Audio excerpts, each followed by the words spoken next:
Hi, Rob Brown here with you on this Wednesday afternoon. AU Undercover with Kevin Skarbinski in Birmingham. Ronnie Sanders in Hoover, Birmingham.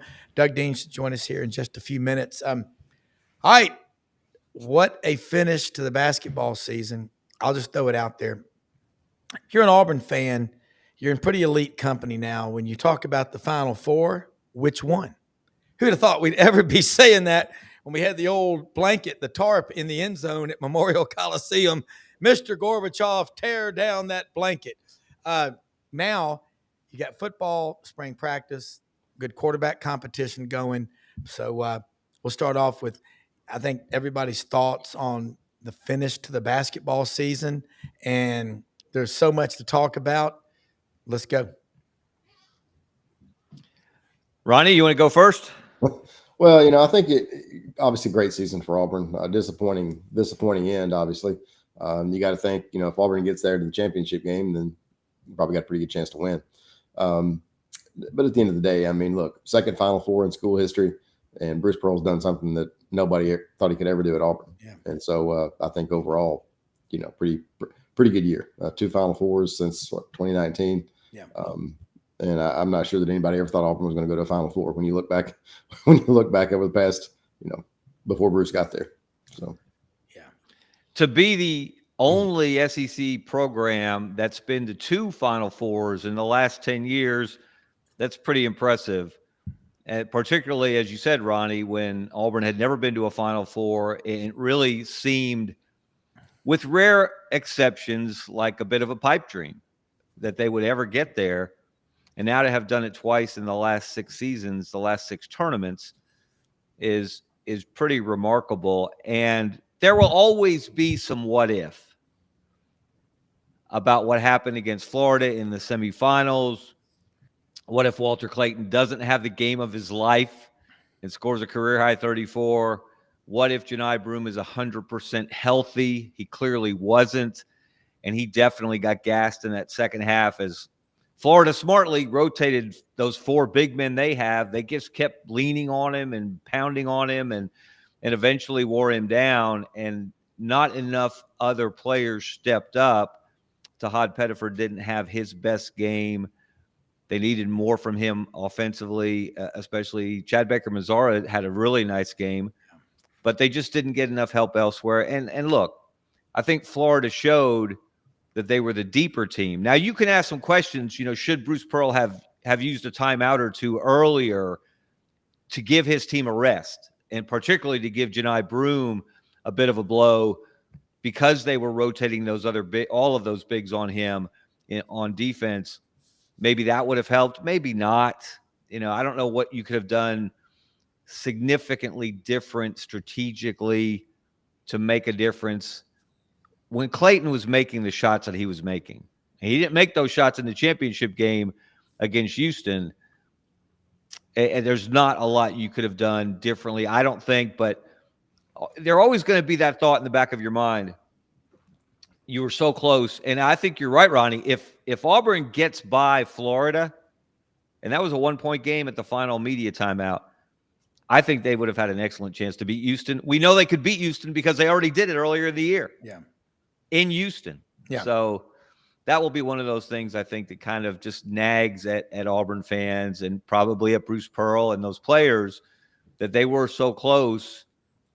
But hey, it does not diminish one bit from the season that they had and from the program that they've built to finish number 4 in the country. They've never finished that high in the final rankings before, although the rankings were not always done after the Final Four. A lot of times the final AP poll was before the tournament. Yeah. So it's not an apples to apples comparison there, but all in all, a great season. For both of y'all, you look at it, to make the Final Four, to do what you did, and the possibility Chad Baker-Mazara is coming back next year. Tahad Pettiford picked by ESPN's NBA draft analysis, 39th overall. I think Bruce Pearl has always encouraged his guys, go look at, explore, take a look. If you don't get a high enough grade, come back. So to couple that with what Auburn's doing in the portal, Auburn could be right back in the hunt again next year. It's not that easy, but I'll trust Bruce Pearl and that staff to make it happen. That's the expectation now, isn't it? Yeah. That's what they have built, that you expect that Auburn's going to be a top 10 team, a top 15 team year in and year out. Some years will be better than others. Some years will be those championship chases, those championships won, like this year, where they won the SEC regular season. They won the Maui tournament against an incredible field. The number one overall seed. Not every year is going to be like that. No one does that anymore. Not UConn, not Duke, not North Carolina, not Kansas, not Kentucky. So the real key to me is Pettiford coming back. He 100%. really needs another year of college. Yeah. Let's be honest. Those veteran guards for Florida, Will Richard, Elijah Martin, in addition to Walter Clayton, they were bigger, they were more physical, they were more experienced, and they were able to lean on him, and that takes its toll, just as those four Florida bigs took their toll in guarding Janai Broome. So if he comes back, if Chad Victor-Mazzara comes back, with the guys they've got coming in, there's not going to be a tremendous drop-off. May not be 8 weeks at number one type of season that they had this year, but you're not going to see Auburn in the lower half of the SEC anytime soon. Yeah, Ronnie, I mean, with what Auburn's got in NIL collectives, 2 of them, Ever to Conquer and On to Victory. I'd agree with Kevin. Same here. I think Auburn is probably not at the top of the league, probably in the top half. And if you look at the program that Bruce has built, I think one thing, we talked about this last week, kids want to be there. And he's created kind of a family atmosphere, which is pretty common with Auburn. One thing Harsin didn't get when he was there, or Tony Barbie. And so he's embraced that. I think that when kids get on campus, that helps. Now, obviously, if there's a huge difference in NIL money, then the kid's going to go where the money is. But all things being equal, I think he recruits kids that want to be there, and that's important. Yeah, I mean, Kevin, you think about NIL. There's several guys on the Auburn roster probably could have taken more money to go somewhere else, but alluding to what Ronnie just said, the campus, the culture, the coaching, the player development. You got Stephen Pearl, Burgomaster, Ira Bowen, got a really good staff that can develop these players. I think that money's not going to win out going forward like people think, and it hasn't been. Otherwise, this Auburn thing would have never happened this year. The key now is retention. It's not just bringing in new guys out of the portal. It's bringing them in and keeping them for 2 or 3 years and developing them. That's what they did with Janai Broome, with Denver Jones. Yep. Those guys didn't just show up one year and they're gone the next. You've got to, as much as possible, eliminate that revolving door. If you can get the one and dones, the Jabari Smiths, obviously you want to have those guys on your roster. But Janai Broome didn't become the National Player of the Year, according to the Sporting News, the SEC Player of the Year, according to everyone, in 1 year. It took time for him to reach that level, and that's why this Auburn team was special, because you had a group of guys, a core group of guys that had been together, and they had a special chemistry. They had a great balance of talents that they brought to the table. There was something special about that group, and Dylan Cardwell embodied that as much as anybody. From a basketball standpoint, you can replace what he brought to the table, but from a culture standpoint, from a leadership standpoint, from a, hey guys, we're all in this together standpoint, or at halftime of the Alabama State game, hey guys, let's get it together. We got to pick it up. They listened to him. He had their respect. Yeah. That's a harder thing to replace. And the reason that he had that stature is because he was there so long. He's the winningest player in Auburn history in terms of number of games won in an Auburn uniform. So that'll be as hard to replace in some ways as the skills of Janai Broome. That's a great point. And let's see, think about Williams. He was the previous all-time winningest player in Auburn history. He stayed a long time. I think there's precedent has been set. Yeah, I mean, I agree, and it's going to be interesting to see. I mean, so far, Bruce, since those first 3 or 4 years, he's been pretty consistent. It took him a little bit, but he's won everywhere he's been, and as you said, the standard has been set. Can it continue? I mean, so far and Stephen Pearl has said, hey, we're behind in portal recruiting. But I think, looking at it overall, you'd still rather be in the Final Four and be behind a little bit in portal recruiting. Well, yeah, that's one of the disadvantages of the way the calendar falls. And I'm a huge advocate for do not open the portal until the season ends. Yeah. It's a little more challenging in football because of the actual calendar when one semester ends, when the next one starts. But there is no reason in basketball that you have to open the portal before the Final Four is over and you've crowned a national champion. Are people transferring schools in the middle of the semester? I don't think that works because there's still an academic component attached to this operation. So nobody's transferring now. You may declare that you're in the portal or you're going somewhere else, but guess what? You got to finish out the semester at the school where you are right now. So it makes no sense for that to be open. And yes, that does disadvantage the teams that make it to the Final Four, but you would never make that trade-off, Ronnie. As you said, if you get a chance to go to the Final Four, that is special, and you will take it every year, and you will catch up in recruiting, especially when you've been as consistently successful as Auburn has been.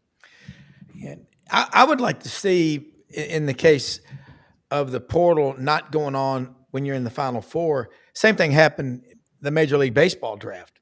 You had teams that were playing in the College World Series in Omaha, and the anxiety of a guy that is a draft prospect on the mound worrying about where he's going to be drafted. That would be the practical common sense thing to do, but we're dealing with the NCAA, and they seem to not follow common sense very often. Never. Rarely. You were being polite, Rob. Yeah, very fun. I'm wearing an Auburn undercover. Ronnie cut to the chase. Yeah, never.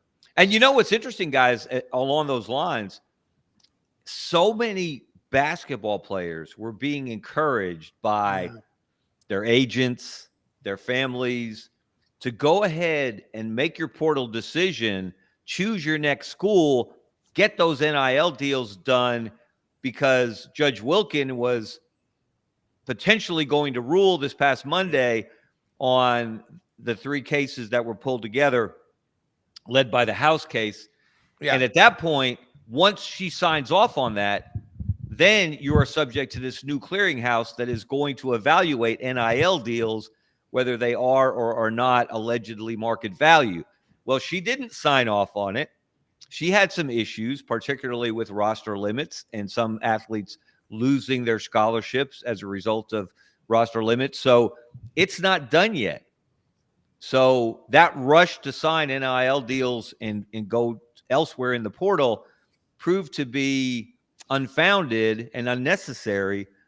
I don't know if guys are still available, say, that didn't sign. Maybe they committed somewhere, but they didn't sign yet. They didn't sign any NIL deals.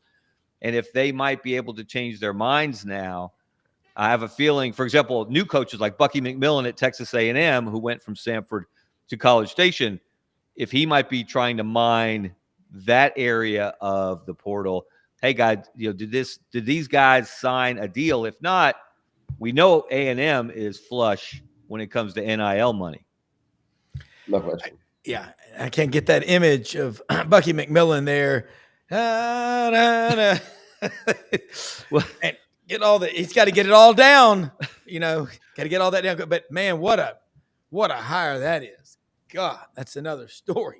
Man, and I'll tell you what, that's a challenge for Auburn, for Alabama, because Bucky's connections in this state are deep and wide. Mm-hmm. And he will be trying to get players out of this state to go play for him at Texas A&M. So I don't think Buzz Williams necessarily looked this way very much, but Bucky McMillan will. So that's another competitor. Kevin, what do you think about that hire? I mean, he's made a pretty quick rise.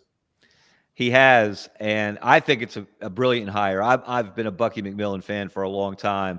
I got to know him when he was a player at Birmingham Southern, Mm-hmm. and he's always made a good point. And you could say, gosh, 5 years ago he was the coach at Mountain Brook High School, and now he's a head coach in the SEC, and that is on the one hand a meteoric rise. But he has an advantage in experience. He's only 41 years old. He looks 21 sometimes, but he's been coaching since he was 21, started coaching AAU teams in Mountain Brook. So he's made all those decisions. Think about a longtime assistant. Even if you've been a longtime assistant in the SEC and you become a head coach, you've never called a timeout. You've never had to make a substitution. You've never had to draw up a last-second play to win a game or a last-second defense to save a game, as Florida did in the national championship game, and they did it brilliantly.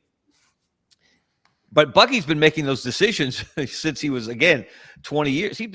21 years old, so he's been doing it for 20 years. And he made a lot of those mistakes that first-time head coaches make when nobody was watching. Yeah. And that's what prepared him to make that jump from Mountain Brook, where he was one of the most successful high school coaches ever in this state, to Samford, and not drop off and have a really high level of success there, which they hadn't had in a long time at that school. So I think it's going to take a little time because basically he's starting from scratch, doesn't really have a roster to speak of right now. So he's going to have to get to work in the portal, and to get his guys is probably going to take a year or two. Yeah. But I think in time, he will be competing for SEC championships. I really do. Kevin, talking about, not to cut you off, Robin, I want to get Kevin's thoughts. What are your thoughts on Buzz Williams? I know he has a quirky personality, and you got a new AD, and they didn't get along, and I get all that. But Buzz Williams seems to wear out his welcome pretty quickly and gets ready to move on. What are your thoughts on that? And, it's interesting that you asked that, Ronnie, because he's always had a philosophy, and he's verbalized this. He's told people this, that once you stay at a place longer than 5 or 6 years, you do start to wear out your welcome. They've already heard all the jokes that you have in your repertoire. They've heard all of your stories. No matter how successful you've been, and he's been successful everywhere he has been, he's picked it up from the level where he found it. But if you drop off at all, then all of a sudden you're yesterday's news. You're not as good as you once were. You're not the flavor of the month. So he actively, at each stop, has looked for opportunities when he's gotten to the 5 or 6 year mark, and that's about when he's left every job. And look, he did a good job at A&M. You can't deny that. And I think if anybody's glad to see him go, it should be Bruce Pearl and Auburn, because he gave those guys all kinds of fits while he was in the league. But he never won the league. He never won the regular season. He never won the tournament. Never got to the Sweet 16. And A&M has not had a great history in basketball, but they have been to the Sweet 16, and they have won the SEC. And the last time they did it, Mitch Cole was on the staff of Billy Kennedy. Well, Mitch Cole has been Bucky McMillan's right-hand man, and he is going with him to College Station. So that's another reason why I think Bucky will have a really good staff. He's already started. He's got 2 guys. He's already got an offensive coordinator and a defensive coordinator, if you will. So he's got the core of his staff in place, and he will only supplement that with quality guys as well. So, but Buzz, I never thought Buzz was at the level of Bruce Pearl or Nate Oates or John Calipari. He may have beaten them at times, and he may have had a winning record against Bruce Pearl, but I never thought he would have I never thought he had the ceiling that those guys had. It looks like, well, I mean, you mentioned he's always said, you lose part of your sport. You're right. Mac Brown used to say, for every year you stay somewhere, you lose 10%. And he's probably about right. Jimbo used to say all the time, he's like, I'll leave out the expletives, but it was basically, get out before they get you, because eventually they're going to. And, it looks like he is, Buzz Williams has certainly done that.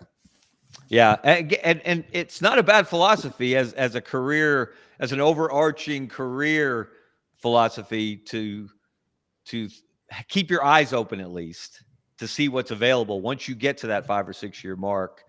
Obviously, that hasn't been the case for Bruce Pearl at Auburn, and that's what's extraordinary too. Bruce is in his 11th. He just finished his 11th season as the Auburn basketball coach, and he inherited it at the bottom. And it took him a couple of years to get it rolling, but once he did, he's kept it at a high level. With the exception of that 2021 season, that was a weird year because they self-imposed the postseason ban. That was the only down year they've really had since 2018 when they got it rolling, won the SEC regular season. And I wonder how quickly he's going to go to these people. Bucky's, that guy's an Aggie. He's an Aggie. Started in I didn't know that. 1982 in Jackson, Texas. How quickly will they become real involved with Aggie land athletics? Doug Dean says he's in the queue. That's a British term. I love that. I don't know if you see him, Brendan. He says he's trying to get in, but hopefully everything. There he is. There he is. But Buckles McHenry. Frank Duffy says the guy's name is Buckles McHenry. I don't know, but I hear the Bucky's guy is an Aggie. So, if you like chicken strips, go Hogs, Tyson. If you like Bucky's, are you supporting the Aggie? I don't know. Doug Dean, how are you, man? Fantastic. Sorry for my delay, guys. It gave y'all more airtime, and everyone benefited from that. No, we were missing you. You may have covered this, but dusting off, and if Brendan can hear me, I really want to talk at length about the great Florida Gators March Madness run. But since we're already past that, chapter's been closed, so we are not allowed, Brendan, any longer, not a minute longer, to talk about basketball. What I did there, Rob, you see that? Yeah. No, congrats to the Gators. They were the hottest team when it mattered most, late season into March. I mean, they were great all season long, but not quite great enough to win the SEC regular season. But you know what? I don't think you could find a Florida Gator at the moment that is lamenting that little factoid. I'm just coping all I can. Yeah. How about the final of the teams that finished in the final top 10 in the AP poll? Florida went 9-1 against that group. Think about that. 9-1 against the top 10. And I think I think this is right, only one of those games was played in Gainesville when they beat Tennessee by 30. Yeah. Their first SEC home game for the Gators. January 7th. That's extraordinary. Think about that. 9-1 against the top 10. Auburn was 5-5 against the top 10. That's outstanding. But Florida was at another level, 9-1. Joe Rexrode, I don't know if you read any of his stuff at The Athletic, guys, but he wrote a glowing article in praise of the dominance of the SEC in basketball this year. And some of these articles are well worth a read, but what can be even juicier, because they don't have to censor their comments, is the comments from fans across the fruited plain. And some poor guy, he got bludgeoned after he said this. He says something along the lines of, well, the reason the SEC had so many teams in March Madness is that they had consolidated programs. They had added to went from 14 to 16 teams. It really, I mean, in Rexrode's article, he pointed out that 88% of a league in the tournament has never, I think that's a winning percentage, has never happened before. No, 88% of the SEC, 14 out of 16 teams. So someone responded to this guy saying, Mike, they got those opportunities because the SEC was so good. Then they backed it up 88% in regular season against other conferences. And oh, by the way, sarcasm alert, their consolidation with Oklahoma and Texas is clearly what did it for them. So yeah, everything's cyclical. There's no reason the ACC or Big Ten can't have their magical moment if they go recruit, have great coaches, and put it together. But I think we can all agree the SEC, the caliber of coaches they've got and NIL funding, SEC is not going away anytime soon. Hey, ask Houston how good the SEC was this year.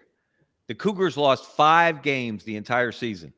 3 of them were to Auburn, Alabama, and Florida in the national championship game. Yeah, and if Brendan wants a good Auburn man to help him out with singing the praises of Florida's March Madness run, and I don't mean to leave out their regular season, but what's on our mind is the 6 straight games they won. Yeah. But to be up after Florida was just fell in love with being behind, sometimes behind double digit in games.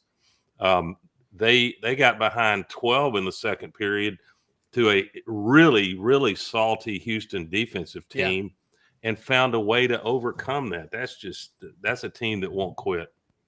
No, they're not. And in historical perspective, and Doug is really good at calming me down. I hated that It's loss. getting old, Rob. I think you just need to lead with being calm going Yeah, forward. I agree with that. Calmness wins. But he made a great point, and it was put out there, and Doug and I talked about it, and that is that Coach K, he didn't win the national championship until his 5th Final Four. He was there 42 years at Duke. He went to the Final Four 13 times, and he won 5 national championships. So in 37 seasons, he didn't do it.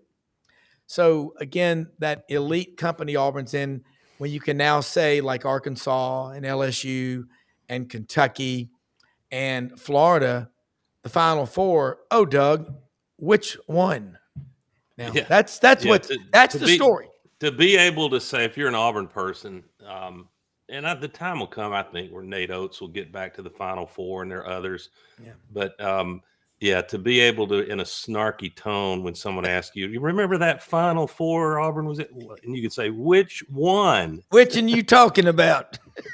That's kind of fun. You know, how many Auburn fans, Doug, on Monday night were saying when they called Florida for a double dribble, now you call it. Oh, now you get it. Where was that 6 years ago? Scarbo, that's just part of the brand of Auburn, Java, just Auburn being Auburn. Auburn gets to be, too often, for my taste, the sacrificial lamb to help processes improve, like the 2004 ripoff, not getting an opportunity to play USC. And at the time, I guess Oklahoma was, maybe you could say they were worthy, that people would debate that. But and then naturally a year later, you had a better way going forward, arguably. And then we have what we have now with 12 teams.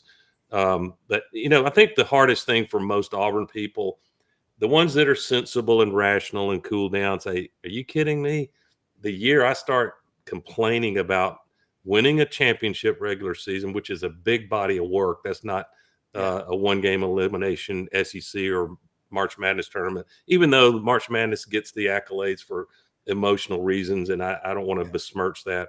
But to win the regular season and make the Final Four, if you're not pretty ecstatic with that, you're disappointed that you couldn't get over the hump and cut the nets down, because that means so much, and you want it for Bruce Pearl. I didn't want it for me. I want it for these kids and these coaches, because it's so hard. You never know if you're going to get back there. But I think stepping back from it, what Auburn people should put in the calculus is that what Bruce Pearl and the staff did, and the team leadership, they did it with really no one and done, can't miss players.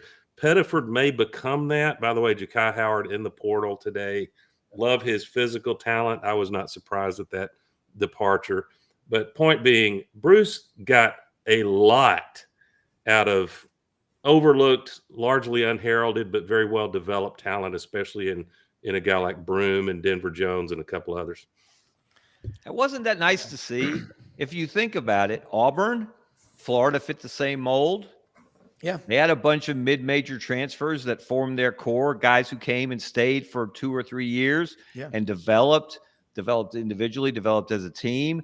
And the same thing for Houston, whereas Duke is still trying the one-and-done route, and Duke hasn't won a national championship in 10 years. And they're one and done, couldn't hit an 8-foot bunny. And has only been to one Final Four in the last – I'm sorry, 2 Final Fours in the last 10 years. 10 years, same as Auburn. So, and Cooper Flagg, for about the 4th time this year, had the ball in his hands late to either tie or win a game and didn't get it done. You know, the dude had a great year, but he was not clutch. He wasn't Walter Clayton Jr. when it came to clutch time. No, and you talk about Auburn being a sacrificial lamb. Go back to 1974 Iron Bowl. You know, Phil Gargas, Colbert County, Leeton, Alabama, hits Thomas Gossam for that 41-yard route touchdown, but he was pushed out of bounds by, I think, Gene Washington of Alabama, came back in, made the catch for a touchdown. You know, they had to go back. Shug Jordan raised so much hell by the next season. The Thomas Gossam rule, by the way, a John Carroll High School graduate from Birmingham. Does everyone great in Auburn history come from either Shelby County or Jefferson County? Somebody ought to do a podcast about Woodlawn High School, and Greg Gann is in to punt. David Langner both went to Woodlawn.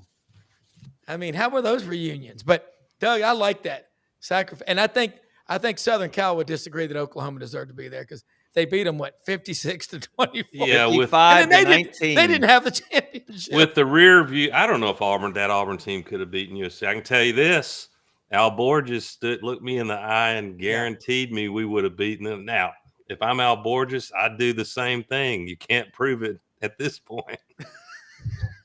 I love that. Al Borges, man. Gorgeous wow. Borges.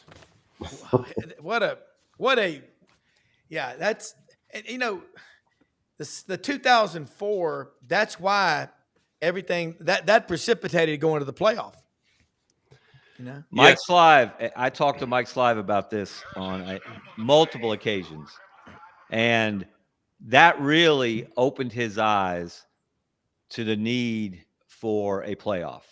They called it a +1 at the time, and he talked to me about going in the Auburn locker room after the SEC championship game, feeling in his heart they were going to get shut out of the national championship game, and how that bothered him to look in those players' eyes, to look in those coaches' eyes, and know that this great season they had done everything that you could do. They knocked down every hurdle in front of them, and they weren't going to get to play for a national championship. And he was determined from that point forward to not let that happen, not only to another Auburn team, but to any team in the SEC. A data point. Love that. You know, Ken Palm is probably there's Evan Maya. There's a bunch of the analytics, but I understand Ken Palm the best. And it was shockingly accurate at predicting some of those that would emerge and make the Final Four or win. But Auburn and Florida both, get this, based on Ken Palm, would have been the best team in the country every season since 2002, based on Ken Palm. Wow. I mean, that's and you know, then you can add 2 or 3 other SEC teams that. Wow. Alabama, help me, guys. Tennessee. Yeah, absolutely, Tennessee, and they just ran into a buzzsaw on. They had a bad plan and a bad night. Houston was hot and played defense like their hair was on fire. But you know, we love to hear that. See the video, one shining moment. And unfortunately, when you go on live TV with a massive audience there and on TV, the one shining moment, maybe a dull moment for that last possession by Houston. Oh my, to live with that the rest of your life, that you get airborne and didn't have an answer to get the ball out of your hands headed toward the rim. Yeah. God. And the ball had to bounce there. He was alert not to touch it again, which would have ended the game. And he was hoping his teammate was alert and quick enough to grab it. But that's it. That was it. And that's my only beef about the tourney. And I would sound more credible if Auburn had cut the nets down and I was complaining about this, but I'll say it anyway. Scarbo disagrees with this, and he's right, not me. But I wish there were a way, and they weren't college students, where lengthening the season was such a problem. But I wish there were a way for at least the 2 finalists to have more than a 1-game elimination. But I'm probably in a tiny minority that feels that way. You Yeah, can I make would a just case for it. I would argue against that just because it would take away from the unique nature of the NCAA tournament. To me, it's the best championship in any sport at any level because there is the chance that the best team will not win Yeah. because it's a one and done elimination. And if you have a bad night, if you have the kind of night Tennessee had against Houston, and you score 15 points in the first half, you're going home despite having an incredible season. And they won 30 games. Absolutely. So, and the same thing with Alabama against Duke. That, to me, heightens the drama. It heightens the intensity You're right. of The the pressure tournament. is there. The Well, pressure is there, which is what makes what Walter Clayton did to Texas. He did it to Texas Tech in the Elite Eight, and then he did it to Auburn in the national semifinals, all the more incredible. Because if Walter Clayton has a normal game, think about this, guys. Auburn No lost by doubt. 6. If Walter Clayton scores 22, which is a great game in the Final Four, Auburn's playing in the championship game.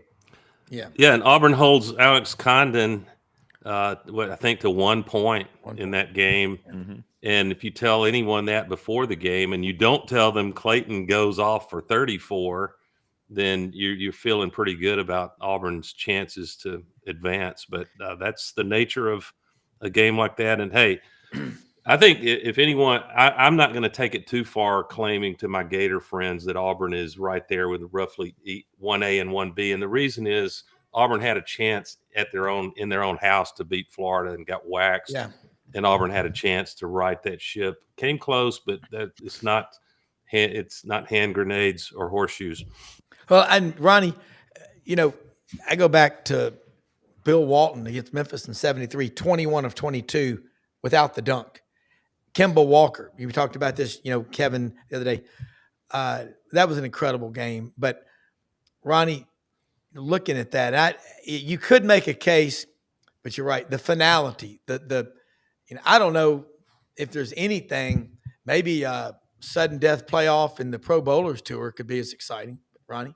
Well, I think Kevin makes a point. There's not really a championship like it. And I think that it also puts the onus on mental focus for the teams. And so if okay, this is a 6-game tournament, we've got to be super focused. It's one game at a time. I like the series. I like the NBA style, and because I think you really get the best team. College is a little bit different, or a lot different. But I also think that there's something to be said for that. I had someone say to me today, and they did ask me in sympathetic tones, did I hear that right? That Bruce Pearl has got to replace 10 guys leaving?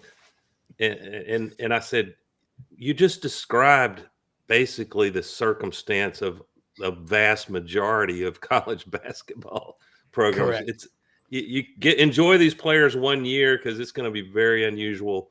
You get to bond with these players. This is probably the last Auburn team where I followed Dylan Cardwell for all 4 of his years at Auburn. That's going to be a sentence that you don't hear much, if at all, anymore. I mean, how many people can name you, the hometowns, the heights and weights of everybody on a roster? They can on this Auburn team, and probably can on that Florida team. This was a special season. I just want to know, what's the longest someone can stay at a school? Because football, we had a guy 9 years at Miami last year. Hey, Rob, the late and GOAT Auburn announcer, play-by-play, if you ask me, Jim Fife. Imagine him trying to memorize, "Hello, Abbeville, Alabama," and he can't memorize the names of these kids. They transfer out so much, and they're there 1 year, sadly.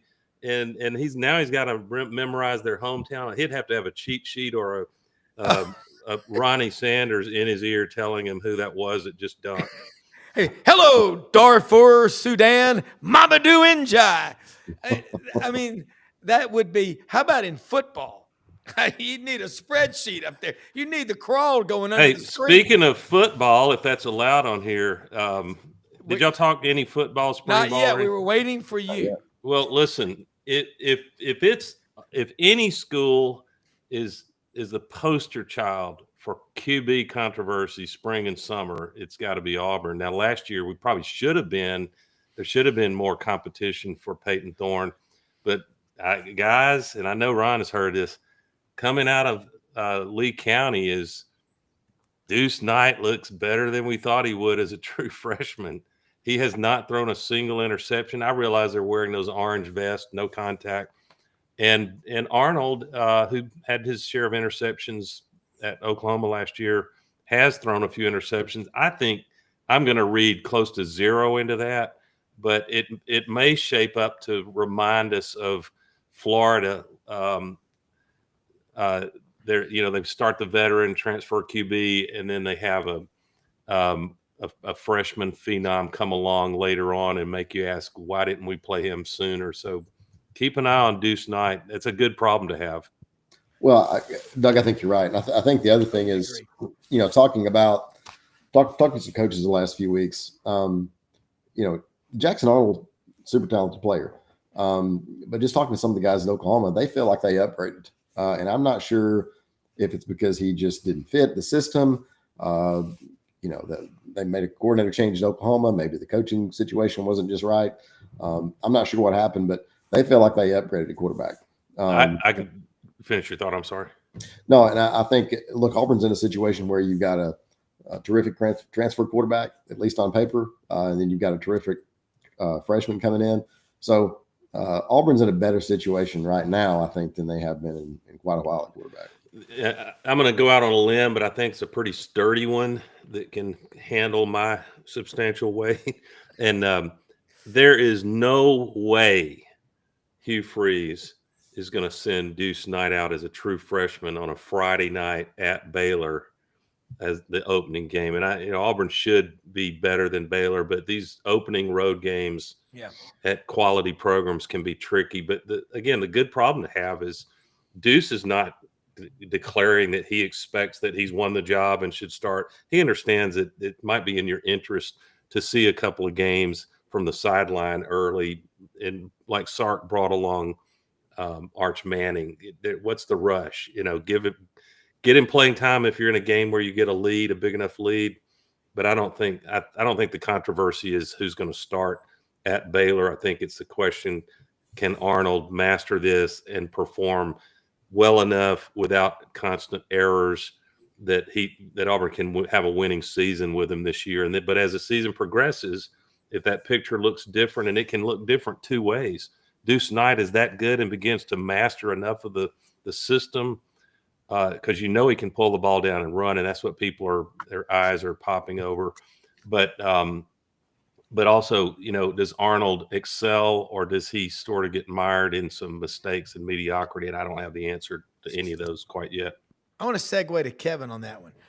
Last year, I was talking with Ronnie. I think Jackson Arnold was living in Atlanta at the end of his sophomore year, because he said when he came to Auburn, he goes, it was pretty easy. I knew the Auburn-Georgia dynamics. I think his dad got transferred to the Metroplex, Dallas, Fort Worth, Arlington, all that. He's number 4 quarterback in the country, number 10 overall player. Gets up to Oklahoma, you got Dylan Gabriel there, who was in college for 7 years, threw for almost 18,000 yards. And going into last season, Matt Dean, who's on our show every Thursday, is on the staff at Oregon in his 4th year. He was with Jimbo the 4 years before that at A&M. And he said Gabriel just wanted to be closer, I guess, to Hawaii. The West Coast is. But let's get into it and think about the situation. I guess is that you're all 5 offensive linemen, the starters for Oklahoma, gone. 6 wide receivers get hurt. Michael Hawkins in the Tennessee game, September 21st in Norman, Oklahoma, their first ever game in the SEC. Tennessee's the visiting team. Tennessee wins, it's about a 12-point. I don't think they covered. But nonetheless, Oklahoma inserts Michael Hawkins in, a legacy player whose father played for the Sooners. And I believe the Oklahoma quarterbacks were sacked last year 46 times. All that being said, Kevin, the offensive line situation at Auburn, I think, is better. How much should we hold that against him, or just what? Your thoughts? I think he starts with a clean slate.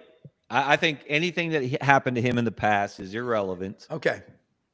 And the key to me is going to be how much can he put the past in the past? And when he comes to a rough patch, every quarterback does, throws an interception, fumbles a snap, key turnover in a big game. How does he react? Does he have flashbacks to when he struggled at Oklahoma? Or does he flush it and move on to the next play? And I'm curious, and Doug, I thought you brought up a really interesting potential parallel, and maybe the ultimate situation with a veteran quarterback and a freshman, highly touted quarterback was Florida with Chris Leak and Tim Tebow. Mm-hmm. But they were very different skill sets. Chris Leak was a drop back passer, not much of a runner. Yeah. Tim Tebow was an old school fullback, basically behind center, especially in short yardage situations. And they might throw the occasional jump pass to continue the old school parallel. But it was a great compliment. Tim Tebow didn't expect to come in, despite all the hype he got. He was a team player. He didn't expect to come in and be the starter as a freshman. He was content to excel in the role that Urban Meyer carved out for him. And I wonder if that might be a situation that would benefit Auburn, where you have a specific set of plays for Deuce Knight. You get him in the game that way. Yeah. You get him in the game in a situation where you're not desperate or the starter is really struggling. And so he's already gotten some snaps under his belt, but you make it clear to both quarterbacks, to the rest of the team, hey, this guy's my starter. This guy's my jump starter. How about that? A starter and a jump starter. You bring that guy off the bench and he brings energy. He brings a little different vibe. That could be, to me, if Auburn's going to maximize its talent this year, that's an intriguing possibility of how the quarterback position. And it's great, Kevin. And as you describe that, that's different from what almost all of us, including coaches, offensive coaches, would complain about, which is if you've got two quarterbacks and you've got none, you're talking about a specialized and very graduated use of Deuce Knight with his arm, yes, but when he goes in, you would be giving him the green light to look to use his legs to help move the ball and get him acclimated so that if you ever have Arnold gets dinged up and you've got to go to the backup. And by the way, I don't mean to dismiss Ashton. Is that his name that's coming? Ashton Daniels is coming in. Yeah, Buford High School. In June. And a lot of people think he's got a pretty high ceiling. And he played ball in Georgia. So he's not a strain. He's got the pedigree. And he's seen big time football before. So I like your idea there, Kevin. Instead of bringing Deuce Knight in completely cold in game 4 or 5, when all he's had to get ready is practice scrimmages. Well, I think another point, and I'm sure you guys remember, Terry Bowden did the same thing with Pat Nix and Damian Craig. And then, I was at Florida when we signed Chris Leak. We didn't have anybody else. We had Ingle Martin, who ended up being the punter because we didn't have a punter either. And so, it was we walked into a little bit of a mess when we got to Florida. I mean, even Spurrier said the cupboard was a little bit bare. There was nothing left. But Chris Leak, I think that's a good analogy, Kevin. I think also, Pat Nix and Damian Craig, bringing those guys along slowly. And getting them ready and letting them contribute and making them feel like they're a part of things. I think that's important too. Well, I had a very strong feeling that Deuce Knight was a really good quarterback when Ole Miss people started saying, he's a year or two away. He's maybe a 50% passer. And trust me, I know a little about the Ole Miss collective. Friends involved in Oxford. They had him up there. I was telling you before I saw Deuce after the Auburn Texas A&M game, talking to a friend of mine, and I listened to the conversation, and I was like, he ain't going anywhere but Auburn. Think about where he's from. Down on Highway 98 on the way to Destin, Lucedale, Mississippi, George County. remember a big defensive tackle Auburn recruited just a few years ago, McKinley Jackson, signed with Texas A&M. Got some players coming out of there. I got to ask, Jeremiah Cobb, Montgomery Catholic, Damari Austin, Woodward Academy up in Atlanta. How deep is the Auburn running back room? And then you've got Alvin Henderson from the Isle of Elba. He exiled with Napoleon. There's a transfer back that I'm hearing good things about. Who is that you're talking? I'll get it in a minute. Is it Anyone? Darrell or something like that? Okay. I think the coaches are very happy. There's only one. I can't believe I'm going blank. Our workhorse running back last year, Jarquez Hunter. Yeah, Jarquez. Cowboy. Hate myself for going blank. Jarquez could break tackles. His yards after contact are going to be hard to match.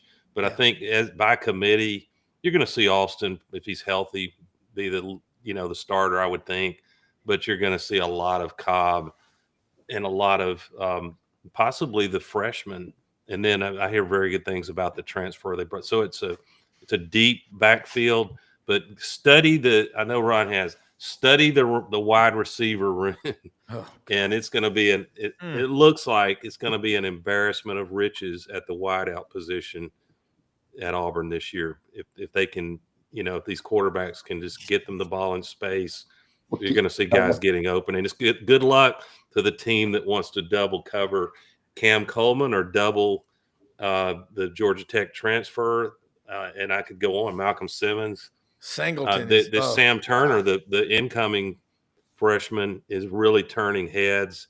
And I would think Perry Thompson is going to have to step his game up to be in the rotation, which is saying something. Yeah.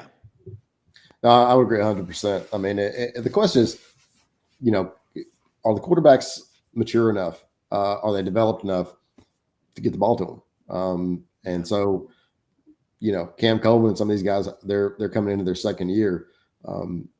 Look, Auburn should be much, much improved. Will that show up on the field?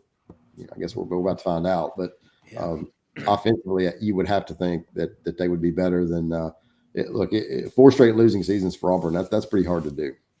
And since Coach has chose to be public about it, which I always appreciate, it encourages all of us to get preventive care, to be in front of any threats to our health and well-being. But I haven't heard, and it's none of my business, but I hope Coach Freeze's treatment and recovery from his diagnosis is going well. But I look forward to hearing kind of the all clear message from Coach that there's nothing that, developing now or this summer that threatens his ability to be on the sidelines. Do you have anything up to the minute on that, Ronnie?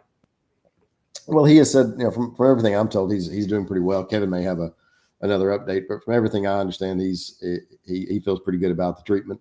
I think mentally it's kind of just like anybody else, he's having to push through that, but physically it sounds like he's going to be okay.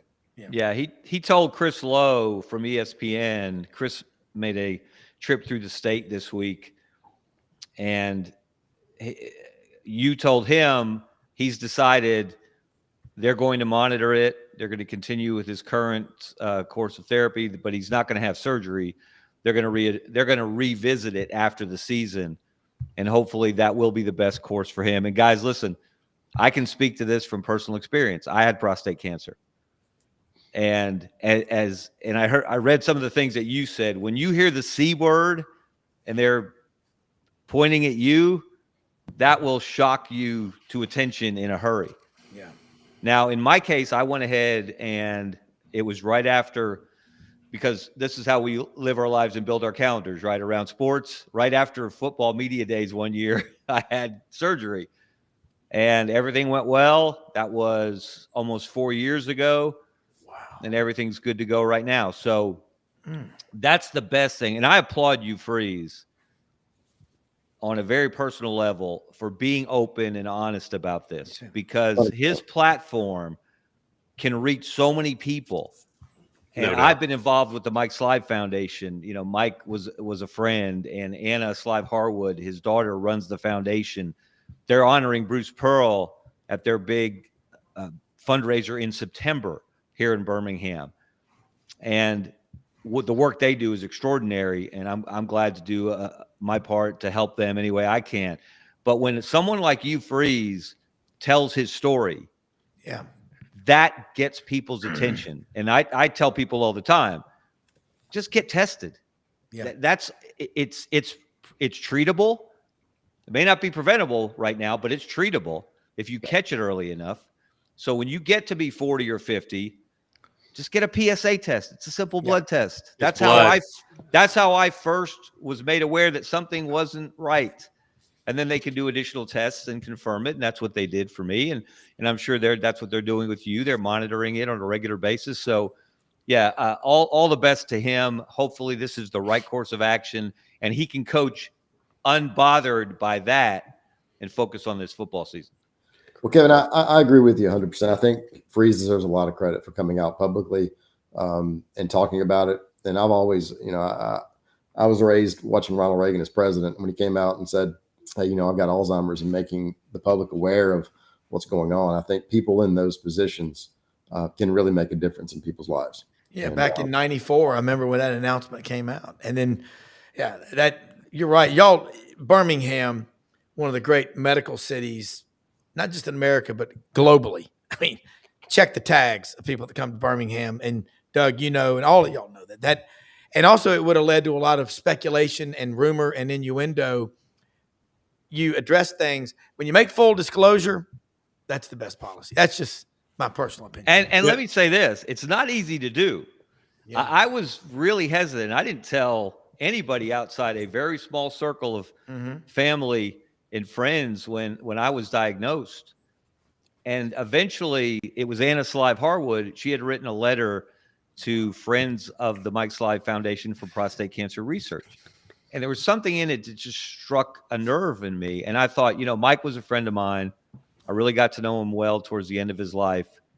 And I would be doing him a disservice if I didn't take the opportunity to use the platform that I have to try to raise awareness, to let people know, hey, this can be treated. And the numbers, guys, 1 of every 8 men in America will be diagnosed with prostate cancer at some point in their lives. Think about that. That's an awful lot of people. Yeah. And the fact that it is treatable if you catch it early enough, and all you have to do is, like I said, it's a blood test, guys. We've all given blood. Hopefully we've all given blood for good causes. We've all had blood taken as part of regular physicals. So get tested and then get treated if you need to. You can survive it and you can live a very happy, healthy life beyond it. And hopefully that will be the case for you, Freeze, as well. Well said. Not to interrupt you, Doug. I want to build on what Kevin said there. As far as making people aware, I hope those that haven't read, there was a story, I think it was in the Indianapolis Star. ESPN picked it up on Braden Smith. Gosh. Really interesting story. Talking about mental health. I know when I was at LSU with Nick Saban and as a graduate assistant, part of my job was to take all of our freshmen in for mental health evaluations. Braden Smith, former Auburn player, plays for the Colts now, was on the verge of suicide and has a condition. Those people who say they have OCD really should check into what OCD really is. And Braden Smith has it, and it goes into, there are different types of OCD, but his revolves around religion, and it's a very, very serious condition. And so I would encourage those who don't know what OCD is and haven't read that story to go research it, because it's a really, really important thing. In the same article, writing, I happen to know his wife Courtney, daughter of Richard Shea, and played for Dye, and is a prominent businessman in Birmingham. But props to his wife Courtney, courageous. She played softball at Auburn. Courageous wife who urged Braden to go and go inpatient in a center and really get to the bottom of what was going on. And it took a while, but they were able to turn that around with the right meds and get him on the right track. So prayers for both him and Braden, and frankly for his franchise, Indianapolis, that was so supportive. Now, somebody will say they were legally required to be, but I think they deserve some credit for being patient with what he was going through. And he's a talented NFL lineman. I hope he is on the mend from here. Yeah. incredible story. Yeah, I agree 100%. And there's, outside medication, there are also, from a mental health standpoint, those that are listening, I really want to encourage those who haven't to go read that story, because there aren't just medications. There are all sorts of other treatments, whether it's lifespan integration or EMDR, or there are all sorts of things. So I would encourage those out there. If you're suffering from a mental health condition, go see a psychiatrist. There's Rob, if we have even a minute, I'm curious to let Kevin take first shot at it. He's so well equipped to do this.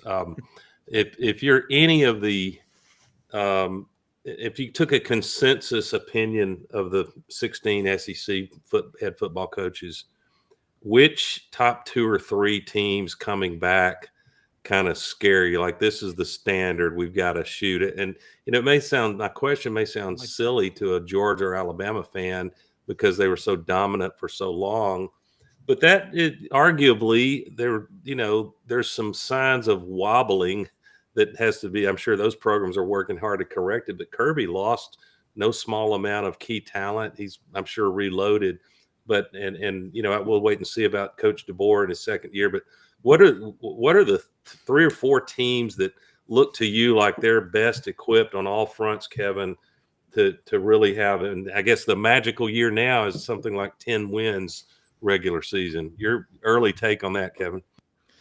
Well, Texas is the first team that jumps to mind. Obviously, they are best equipped right now, I think, as far as a program that's going to be starting a new quarterback that seems well equipped to do the job at a very high level with Arch Manning. It's his time. I thought Steve Sarkisian did a great job bringing him along the way he did, not forcing him, as we were talking about earlier, not rushing him in there before he was ready, even though he may have been ready. But it will be hard to see the Longhorns not getting in the playoff again. And the team that I'm just really intrigued to see that's getting a lot of hype is South Carolina. Mm-hmm. Are they going to be legit as an SEC contender, as a playoff contender? Because that program's MO generally has been they're better when they're not expected to be good, when you don't see them coming. And when they have great expectations, which they don't often have, maybe they're not what people thought they were. So their quarterback is so good. I mean, he really came on last year. I don't know if anybody saw him coming on and excelling the way he did. I know they lost their bowl game, but I always discount bowl games at this point in time, the way things change with the portal, et cetera. So those are the two. Texas, it will shock me if they don't make the playoff again. And South Carolina, are they what they are purported to be? Those are the two I've got my eyes on, outside, of course, of Auburn and Alabama. Where do Auburn and Alabama finish? That's a great question, because let's be honest, guys, and this is something I was talking with a group earlier today about this. Generally speaking, great coaches, and I'm talking about coaches that win national championships, you see it by year 2. That's been a tradition we've talked about before at different forums.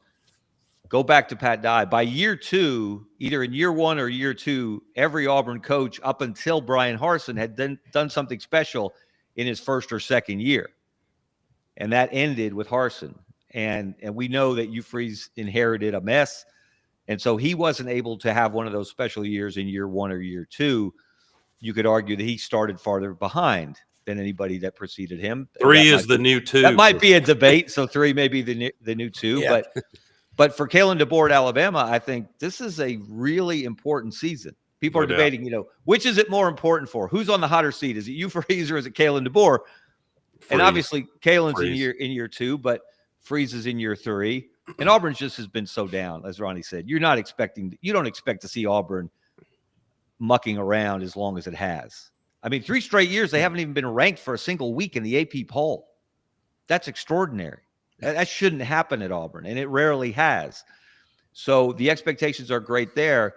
But if Alabama doesn't take that leap forward this year and make the playoff, I don't think that's the bottom line standard for Auburn. I think it is for Alabama, based on what Kalen DeBoer inherited versus what Hugh Freeze inherited. Two things. No Auburn coach, starting with Pat Dye, has failed to win at least 8 games in year 2 and come back for Brian Harsin didn't count. He didn't even make it through the year 2.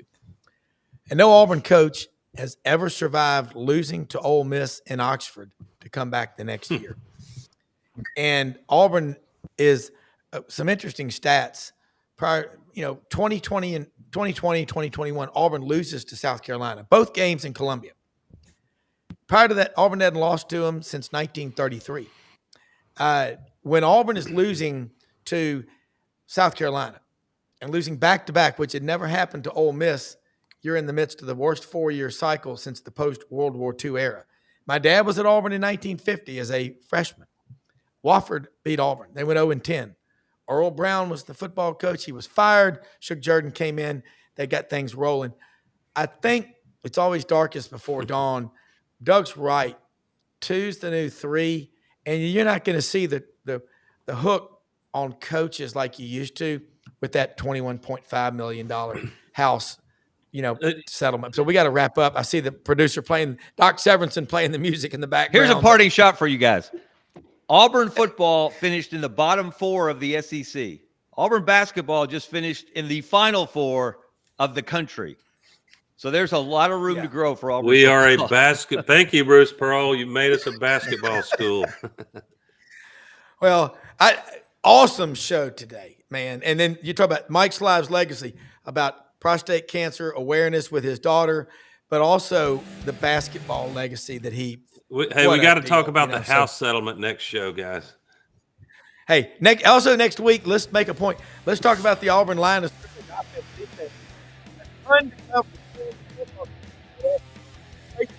Thank you. We'll see y'all next week. See you tonight. All right. Good show. Oh, yeah, there we go. Yeah, no, that was excellent show. That was a lot of fun.